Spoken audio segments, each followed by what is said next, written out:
Good afternoon, House Chairperson of the National Council of Provinces, the Deputy Minister of Home Affairs, Mr. Njabula Nzuza, the Chairperson of the Select Committee on Security and Justice, the Honourable Ms. Jane Mananiso, Honourable Members of the Select Committee on Security and Justice, Honourable Members of the National Council of Provinces, the Director General of the Department of Home Affairs, Mr. Tommy Makode and his team, as well as members of the media. Ladies and gentlemen, the Department of Home Affairs is central to the life of each and every South African. We interact with this department at the very beginning of our lives when our parents apply for a birth certificate. And it is also the last department that touches all of our lives when we pass away and the loved ones we leave behind have to collect our death certificate. Home Affairs is there for the highs and for the lows in the life of every South African. When we enter adulthood, when we open a bank account, when we start our first job, when we get married, when we lose loved ones, when we have children, Home Affairs is part of every major event in all of our lives. This is also the department that confirms our very identity as South Africans. Since 1994, this is the department that has made us all equal. It is in Home Affairs where the foundations of racial discrimination, the Population Registration Act, and the despised passbooks were dismantled and replaced with a single South African identity card. When you hold the smart ID card in your hand, you are grasping the embodiment of the constitutional injunction that we must build a South Africa that belongs to all who live in it, united in our diversity. No matter what your background is, whether you are rich or poor, whether you live in a city or a rural area, on the IDs issued by Home Affairs, we are all equally, simply, and completely South African. At its heart, Home Affairs is therefore about dignity. The dignity of having an identity and a nationality, the dignity of belonging somewhere in this great big world, the dignity of being able to travel beyond our borders, the dignity of giving your child a name, the dignity of being able to access a bank account and an old age pension. As your newly appointed Minister of Home Affairs, I not only recognize and acknowledge that dignity is at the heart of this department, I will also make it my mission to restore dignity to the interactions with Home Affairs, both for the many dedicated officials who have found their calling by serving the people of South Africa through this vital department, and to our valued clients. Chair, there is nothing that brings dignity like a job. That is why we are also going to position Home Affairs as a powerful engine for economic growth. The apex priority of the Government of National Unity, as captured in our shared statement of intent, is to generate rapid, inclusive, and sustainable economic growth to create jobs. Home Affairs has a critical role to play in this vision by accelerating the reforms introduced by the President through Operation Vulindlela. According to Operation Vulindlela's 2022 review of the work visa process in South Africa, there is a 1.25% increase in employment for South Africans for every 1% increase in skilled legal immigration. The National Treasury has similarly found that increasing the availability of scarce skills in the labour market is the second most powerful step we can grow the economy and create jobs for South Africans, just behind the eradication of load shedding. And for every 12 tourists that visit our shores, one new job is created for the people of South Africa. It is in fulfillment of this mandate of the GNU that Home Affairs will enhance our role as an economic enabler by accelerating the implementation of Operation Vulindlela's reforms. Alongside steps that have already been taken, such as the streamlining of required documents and the introduction of a trusted employer scheme, we will do much, much more. This includes, critically, the finalization of the points-based system for work visas, rolling out the remote working and startup visas, updating the critical skills list more regularly, and making it easier for more tourists from around the world to visit our beautiful country and spend their valuable foreign currency right here in South Africa. However, In order for us to be effective in unlocking scarce skills and growing tourism to create jobs, Home Affairs must urgently clear the backlog in the processing of permits. The department has set up a dedicated team to reduce the backlog. I am pleased to report that we are starting to see progress. Our dedicated team has already reduced the backlog by processing 96,000 applications out of a total of 306,000. This is a reduction of 30%, and I'm very pleased to say that between Monday and today, over 4,000 applications have been cleared from the backlog. This is the dedication we are seeing from this team. But, Chair, we must do more, because clearing this backlog is the only way to avoid a further extension of the concession on visas, waivers, and appeals that has already been granted 3 times. This is an abnormal situation, and we must get this backlog under control so that further extensions are no longer necessary. For this very reason, I have asked to be provided with daily reports on the state of the backlog until it is completely eradicated. Another encouraging sign comes from the department's partnership with Business Unity South Africa, which will see the auditing firm Deloitte as well as First National Bank providing additional resources for the visa backlog team. This not only lays the foundation for overcoming this key obstacle to economic growth and job creation, but also for a more constructive relationship with the private sector. Repairing our relationship with key stakeholders is vital to building trust and the partnerships Home Affairs needs to move forward. This is especially urgent because the department is currently inundated with costly court cases that it cannot afford. In many instances, these cases stem from an inability to process applications in a timely manner, forcing clients to seek judicial relief. In other cases, they reflect a serious breakdown in trust between the department and stakeholders. To rebuild this trust, I have decided to reactivate the Immigration Advisory Board in terms of Section 4.2 of the Immigration Act. This board provides for a powerful platform for key stakeholders to engage with the department on an ongoing basis about problems affecting the sector. Importantly, the advisory board can provide the minister with evidence-based advice on tackling critical matters, such as the court-ordered process of consultation on the future of the Zimbabwean exemption permit.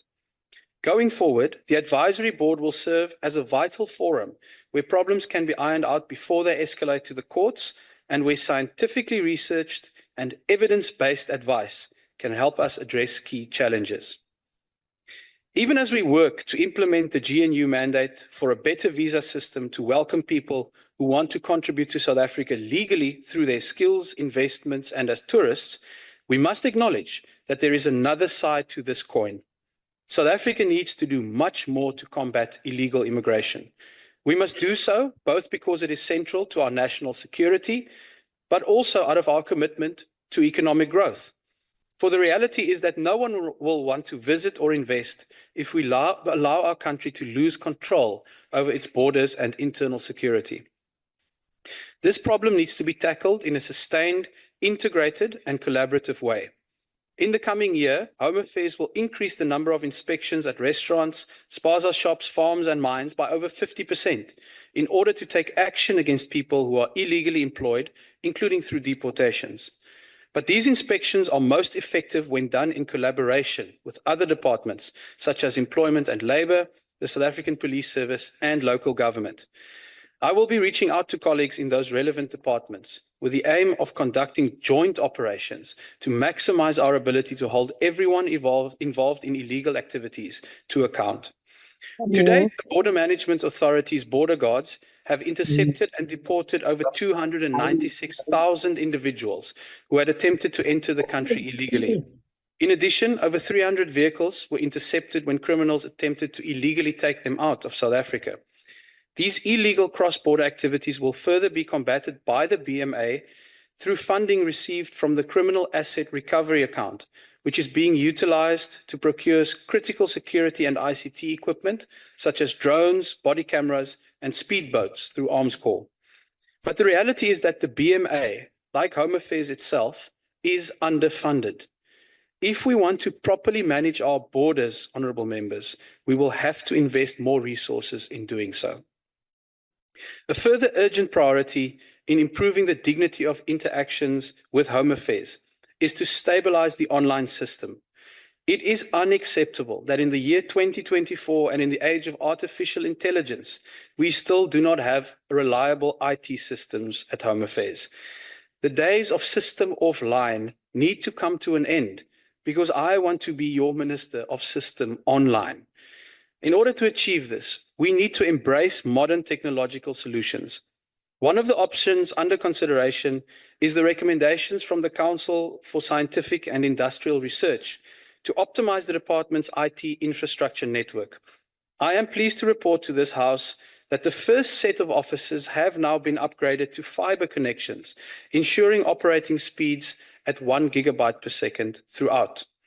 These advancements have been made possible through Home Affairs migrating these offices to the South African National Research Network, resulting in notable enhancements at the pilot sites. But we now need to expand reliable connectivity to every single Home Affairs office. The problem of long queues must be similarly tackled if we are to restore dignity to interactions with Home Affairs. While technological upgrades will assist in this regard, I intend to review the way in which queues are managed at Home Affairs offices to identify appropriate business process reforms that optimize the existing online booking system and better manages queues on the ground. Another way to shorten queues at Home Affairs offices is by expanding our footprint and taking services closer to the people. I'm pleased to report that the project to expand into shopping malls has seen the opening of conveniently located offices in the Menlyn Mall in Pretoria, in the Cresta Mall in Johannesburg, and in the Pavilion Mall in eThekwini.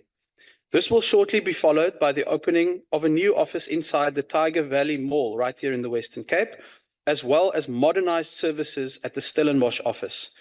We will work with the Department of Public Works and Infrastructure to address the stalled construction of modernized offices in Taung in the Northern Cape, Thohoyandou in Limpopo, and KwaDukuza in KwaZulu-Natal. We have also relocated offices to a new site in Chatsworth following the flooding of facilities there. The department's additional 100 mobile trucks that were recently launched by President Cyril Ramaphosa are now in operation.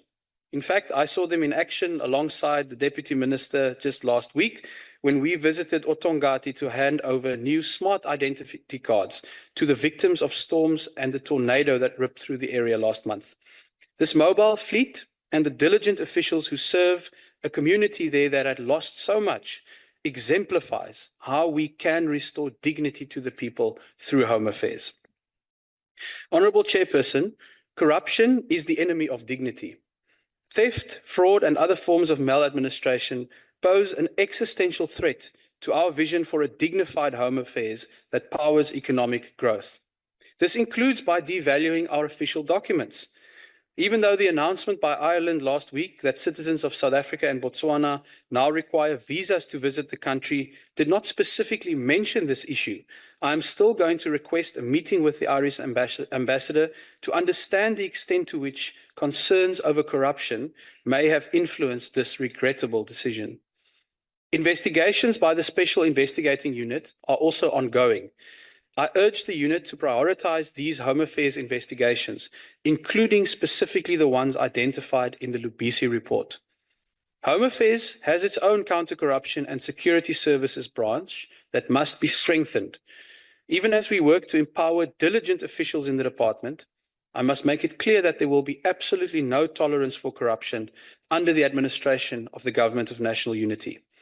Recently, 56 officials have been dismissed across the 9 provinces and the provincial offices, with most of the cases coming from Gauteng.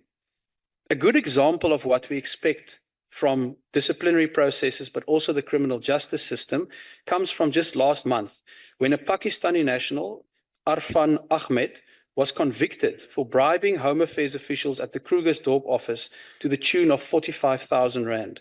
He was sentenced to a term of 8 years in prison and is facing additional charges. I look forward to his conviction on those additional matters as well.